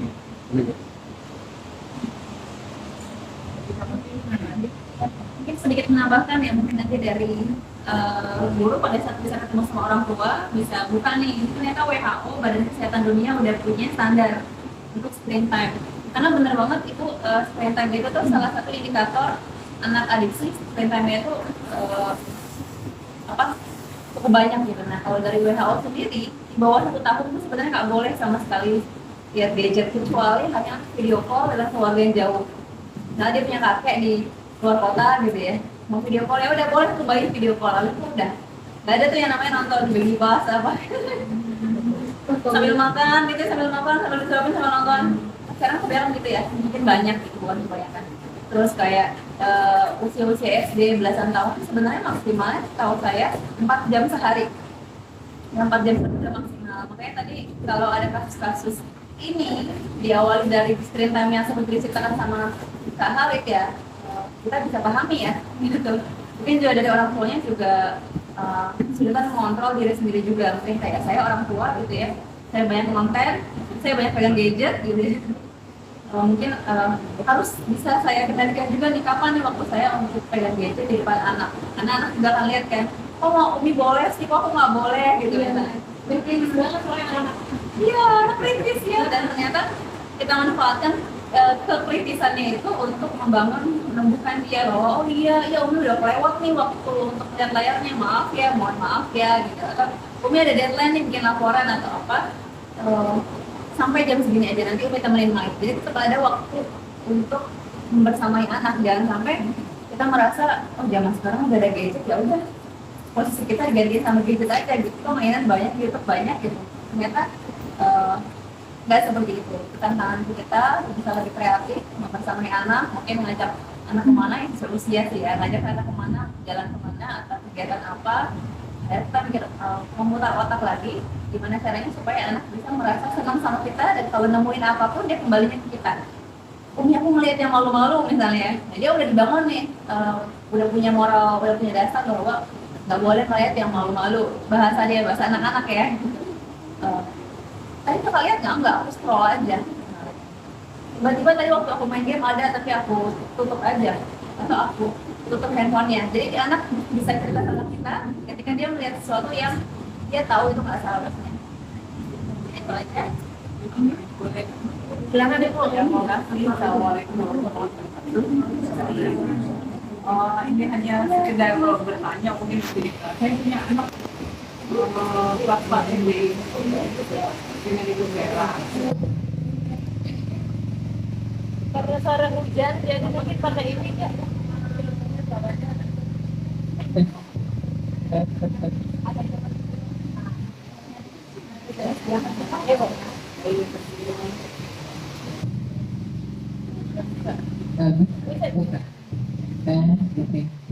Aku nama saya Tawanya. Ini mau cerita aja. Saya punya anak kelas 4 SD perempuan, namanya Salma. Itu jika tidak sekolah, memang sekolah saya tidak izinkan membawa handphone. Tapi ketika di rumah selalu bawa kegiatan nonton TV, handphone. Nah saya perhatikan ketika dia melihat handphone, yang saya lihat satu, dia nonton YouTube, tapi misalnya dia suka Indosiar, ada cerita tentang anak-anak, dia ulang lagi nontonnya berkali-kali. Kemudian suka gambar. Nah kalau menggambar itu kan ada tuh konten gambar langsung. Nah dia lakukan itu, kita bersiap-siap. kemudian lagu-lagu. Ada satu lagi di handphone itu ada aplikasinya komik. Komik. Nah, anak saya itu, nah itu everyday tuh, tiap hari itu dilakukan. Apakah ini juga bisa mempengaruhi otaknya yang seperti ceritakan tadi? Kemudian apakah ini juga bisa nanti menjadi kecanduan? Karena juga saya kalau melarang agak marah sih. Bunda, aku cuma mau begini gitu. Bunda, aku baca mau begini terus nih. Ini bagaimana? Terima kasih. Aku mau jawab dulu ya. Iya.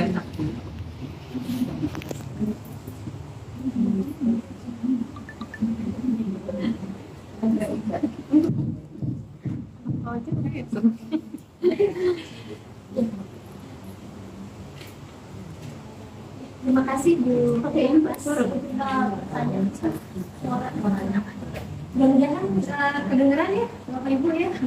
Iya, memang Masya Allah ya, gadget itu menyediakan istilahnya semua ya, ada termasuk kita juga ibu-ibu ini kalau mau cari resep gitu kan gampang banget, dan tutorial itu memang lebih jelas ya ketimbang kita beli buku resep gitu nggak ada panduannya. Kalau itu bisa dilihat langsung, dan memang video itu bisa menjadi salah satu metode belajar sebenarnya ya, karena memang ada anak-anak yang tipenya visual terutama. Itu memang ketika dia belajar dalam bentuk video, dalam bentuk gambar, maka itu akan lebih cepat sekali otaknya tuh menyerap ya. Ketimbang misalnya anak itu belajar dari auditori aja nih, misalnya guru hanya menerangkan gitu ya, atau dia dengerin ceramah aja, itu akan kurang efeknya dibandingkan dengan yang bentuknya video, karena melihat langsung step by step gitu. Nah, boleh aja Bu sebenarnya ketika kita tahu memang itu konten yang bermanfaat ya, tentunya misalnya tutorial menggambar tadi yang Ibu sampaikan gitu ya. Tetapi memang mungkin perlu bersama-sama. Kalau saya sih gini, ada Ibu di sini ikut mendampingi gitu ya. Jadi ketika nanti muncul misal pop up ya, itu yang bahayanya yang memang apa ya, itu menyeramkan sebenarnya. Jadi pornografi itu bisnis yang luar biasa ya Bapak Ibu. Jadi sangat menguntungkan, bisnis yang tidak pernah rugi. Ya, jadi pengusaha-pengusaha pornografi itu memang mereka tuh melakukan penelitian, ada risetnya, mereka belajar tentang otak, belajar perkembangan, psikologi perkembangan itu detail. Karena apa? Mereka pengen anak-anak ini jadi klien sampai dewasa. Jadi mereka tuh udah pengen punya apa istilah customer lah ya, punya customer yang setia, yang loyal gitu. Nah, ini yang dibutuhkan oleh orang-orang yang tidak itu. Karena yang bahaya itu pop-up-nya tadi, yang tadinya karena nggak sengaja, kemudian akhirnya bisa anak penasaran ya, karena anak juga belum punya counter, apa tuh ya tadi gitu ya, kok bikin aku seneng, akhirnya mereka mencari yang tadinya nggak sengaja, kemudian akhirnya sampai mencari. Nah, inilah butuh pendampingan dari orang tua. Dan kita tidak perlu kalau bilang tidak perlu panik ya gitu. Jadi kalau misalnya tiba-tiba lagi nonton bareng atau muncul lah ya adegan-adegan yang tidak semestinya ditonton oleh anak seusia anak kita, maka itu bisa jadi kita diskus tuh sama-sama, bagus nggak ya melihat itu, dan apa yang kamu rasain. Nah, kalau misalnya menurut kamu yang seperti itu perlu dihindari atau tidak, gimana caranya? Dan satu hal Ayah Bunda ya, ketika nih misalnya adalah film bagus yang misalnya contohnya ya, film yang memang itu sebenarnya usia dengan anak kita pas lah. Tetapi begitu kita tonton misalnya nih ada adegan ciuman nih, sama sih misalnya princess, tapi ternyata di dunia film itu ada adegan ciuman gitu ya, antara misalnya prince, pangeran sama putrinya gitu ya. Itu kan sebenarnya juga belum masanya anak-anak TK itu untuk menonton gitu ya adegan yang seperti itu. Nah, ketika itu terjadi bukan dengan misalnya apa ya, kalau dari sisi neurosainsnya itu bukannya anak itu suruh tutup matanya, tapi alihkan yang dari kita yang ini kan. Yuk jangan ditiru, jadi terus kenapa? Ya menurut kamu itu bukan usia ya, kita sampaikan aja itu bukan usiamu untuk melihat adegan seperti itu.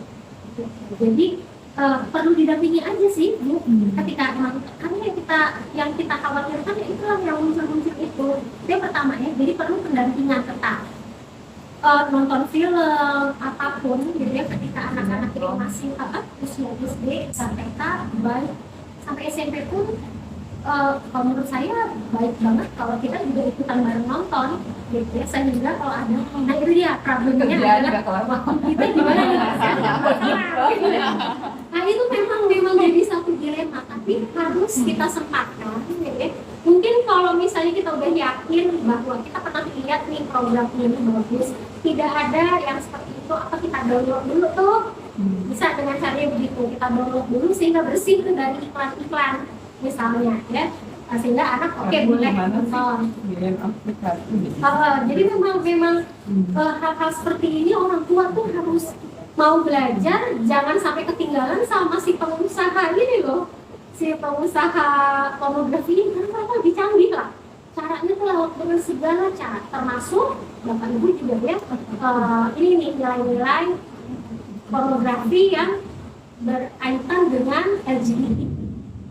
Itu halus banget masukinnya dia, halus banget. Nah ini yang kadang-kadang kita nggak sadari, kadang ternyata itu lagi transfer, misalnya transfer nilai itu bahwa yang LGBT itu biasa, LGBT itu boleh, itu sesuatu perbedaan yang biasa. Jadi akhirnya nanti anak-anak kita pun nggak punya sense untuk ini nggak boleh nih. Padahal kan di sini ya harusnya punya sense tuh, ini mana yang boleh, mana yang ideal, mana yang baik, mana yang buruk ya. Itu yang bisa dia. Jadi sebenarnya kalau secara singkatnya sih ibu ya pendampingan yang lebih, jadi mungkin tidak 100%, tapi ibu boleh bisa coba kan berapa menit ibu mau gitu ya. Lalu yang kedua adalah tetap itu disampaikan bahwa kalaupun ada akidah itu ya, konsep akidah itu penting banget. Nggak ada mama, nggak ada ayah, kemudian nggak ada ibu guru, nggak ada siapapun, tapi ada siapa yang selalu melihat. Ada. Ya. Terus mama akan lupa untuk apa? Untuk melihat yang seperti apa? Tentunya untuk melihat ini. Itu tidak penting. Dan dari ketika anak tertanggul atau misalnya nabi, tadi seperti itu disikapi dengan bijak dan diajak diskusi sehingga sebenarnya anak tahu bahwa itu yang tidak baik, dan kita sampaikan bahwa yuk apa yang bisa mama gitu ya bantu supaya kalau melihat itu lagi gimana nih ya, jangan sampai melihat itu lagi, atau ketika kamu merasa jadi pengen lihat itu lagi, misalnya nih kalau misalnya sudah mulai rasa tertarik. Jadi memang intinya sih dasarnya juga mungkin ya screen time itu tetap dibatasi Bu. Walaupun itu positif, istilahnya kontennya positif, tetapi ada impactnya ke mata gitu ya, ke otak juga lelah katanya kalau kebanyakan screen ya, termasuk terutama tontonan dari gadget itu, maka ini bisa fogging itu si otaknya gitu. Jadi apa yang sudah ada panduannya, misalnya sesuai usia itu screen time itu berapa menit, maka kita coba bertemu. Dan ini yang kita kasih tahu ke anak, kalau kamu kelamaan soalnya lihat screen time itu nanti dampaknya ini loh, rusak, nanti otaknya fogging itu akhirnya jadi robohnya lama, jadi gampang emosional gitu ya. Apalagi kalau kebanyakan begadang juga tentunya, wah itu bagusnya selain kata aroma begadang juga buat. Tapi ternyata uang itu udah bagus buat kesehatan fisik juga kesehatan mental anak. Mungkin itu sih Ibu. Jadi nanya lagi, kalau kita gimana, kalau orang tua sama nggak penggunaan gadget ini? Karena saya jadi ngaku sama kalau di gadget itu kan bukan baca novel, itu bisa sampai seharian gitu, saking penasaran apakah itu juga mempengaruhi orang, jadi pelupa gitu kayak seperti anak tadi. Karena perasaan sih agak lupa. Tentunya sama aja, sama sih. Jadi bukannya nggak boleh ya, kayak misalnya kita baca, sekarang tuh kan ibu ya, kita juga bacanya ibu. Cuma kasih waktu. Ibu kalau inget deh, Zoom itu maksimal waktu berapa? 40 menit kan? 40, 45. Dan itu ternyata itu adalah memang waktu yang batasan maksimal untuk otak dan mata kita sebenarnya untuk konsentrasi ke depan layar. Jadi mungkin kalau misalnya kita harus belajar yang panjang dari gadget gitu, maka bisa dipecah 30 menit stop, ya istirahat 10, jadi 10 menit untuk melihat yang pemandangan di luar, yang hijau, jadi kita berinteraksi ngobrol sama orang lain, gitu, baru setelah itu kembali lagi. Jadi harus dipecah. Nggak bisa langsung ke 2 jam, 4 jam, seharian, ya. Karena mata sama otak juga bisa terpengaruh dari. Terima kasih Mbak. Sama-sama. Jadi belajar ya hal sendiri dan juga masing-masing, karena kita juga sama seperti anak-anak ternyata ya, punya ketergantungan dengan diri kita. Karena megang diri itu ada dopamin juga ya kamu nih ya. Betul apa sih? Mungkin sedikit koreksi biar karena tadi saya ada sedikit salah penyampaian. Saya sambil nyontek ya. Untuk panduan dari WHO-nya tentang screen time, saya kan udah ada ya. Kalau kurang dari setahun itu kan nggak disarankan, kondisi default 1 sampai 2 tahun. 1 tahun nggak disarankan. Kalau 2 tahun itu tidak lebih dari 1 jam. 1 jam itu total Bu ya. Bukan sekali nonton duduk sejam tadi kayak apa aja bilang. Jadi misalnya 10 menit, 10, 30 dalam sehari misalnya, kalau maksimal 1 jam. Semakin sedikit semakin baik. Dan ada 3 jam per hari buat aktivitas fisik. Terus kalau 3 sampai 4 tahun, tidak lebih dari 1 jam juga sama. Ada 3 jam per hari aktivitas fisik. Jadi tapi ada bergeraknya, jangan duduk pegang handphone aja. Nah, kalau untuk sudah usia SD 6 sampai 12 tahun, maka per hari itu maksimal 2 jam totalnya. 2 jam per hari, ya. Terus 13 sampai 18 tahun mungkin usia SMA ya kayak usia SMP SMA juga sama sih, 2 jam per hari. Kalau untuk menonton video games atau video games yang non-violent yang nggak ada kekerasannya itu paling banyak setengah jam sehari. Jadi penambahannya sekitar totalnya 2,5 jam sehari. Jadi, mungkin kalau kita yang muda dewasa juga tadi ya Masya Allah Bu Era juga ngasih insentif kita bahwa jangan-jangan kita yang screen time kebanyakan gitu ya, melihat resep YouTube, terus melihat TikTok gitu ya, nonton, terus melihat apa lagi gitu, nonton novel gitu ya, tadi baca e-book segala macam. Jadi mungkin dimulai dengan kita yang mulai membatasi screen time buat kesehatan kita juga, mudah-mudahan anak jadi bisa lebih mudah melihat, meniru bahwa oh ternyata ayah bunda, guru juga punya kendali loh, mereka juga membatasi diri kesehatan mereka, dan nanti aku juga mesti batasi buat kesehatan sendiri. Saja tawarkan. Baik, terima kasih Kakak Putri. Karena udah menunjukkan ya pukul 5:43, kita tentu hujan deras di luar tidak menunjukkan semangat kita ya Bapak Ibu ya. Kita akan berbuka bersama, sudah disiapkan semuanya, dan sebelum itu kita akan mengundi siapa yang mendapatkan door prize ya.